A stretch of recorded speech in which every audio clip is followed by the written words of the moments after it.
in my family, I, I don't think I ever experienced any sort of, or saw any sort of domestic violence between my parents.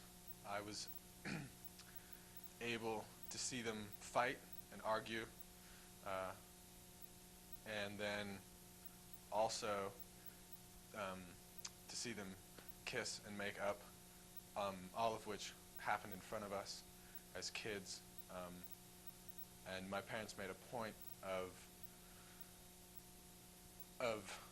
making it known to us that it's all right in a relationship to both argue and disagree and not necessarily fight in a physical sense, but to sort of disagree basically, and then to make up and either agree to be different in that way or to come to some sort of resolution.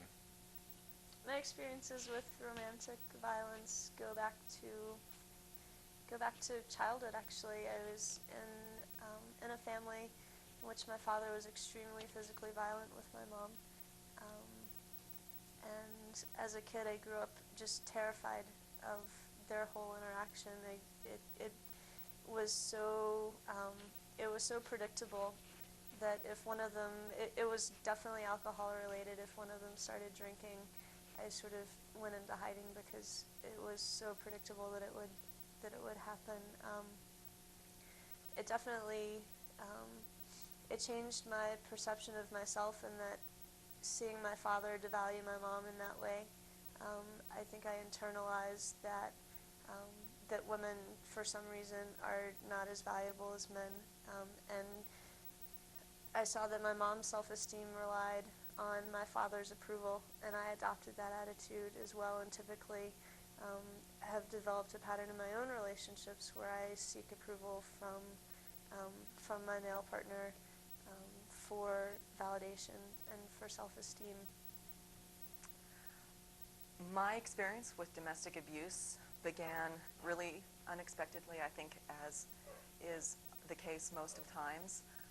I come from a family that has no domestic abuse, at least in my immediate family, and it was a real shock to me to finally, after years, realize that I was also a victim, and since I have become a survivor since I started realizing what domestic abuse means. And I was young, I was a teenager.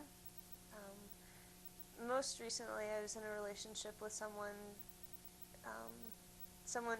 who I was warned about as being involved in a violent partnership prior to our being together, and I found myself almost embracing the opportunity to try to work through this problem that this person seemed to have. We discussed it openly at the beginning of our relationship. He was aware of the problem, aware of the origins of it, and was really intent on trying to break out of a cycle of being angry and violent in his relationships. And that was the hardest part, is to really try to remember or recognize the beginnings of the abuse, because it all started really subtly. Probably with jealousy, I think, was the most prominent feature of our relationship that I think was a good indication of it. And he would just be so jealous of all of my friends and my family in different ways, would make crazy accusations about where I was going, say I was lying. And I loved him, and I thought that he was just in love with me and afraid to lose me. But I don't think that's true. I think he didn't have his own sense of self-worth and individuality, and he wanted to deny me of that.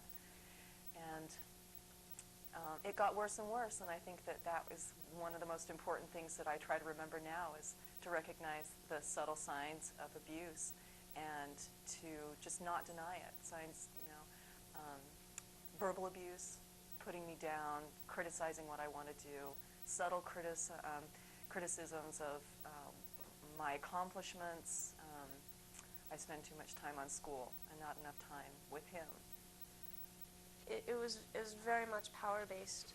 He used whatever tactics he had to try to maintain control in a relationship um, while simultaneously a lot of things in his life were out of control and beyond his control. And with that element of control, being the one who is controlled in a way in that relationship, I found myself reverting to some old habits that I had more or less broken free of, I think, but it was definitely reverting to almost a caretaker role.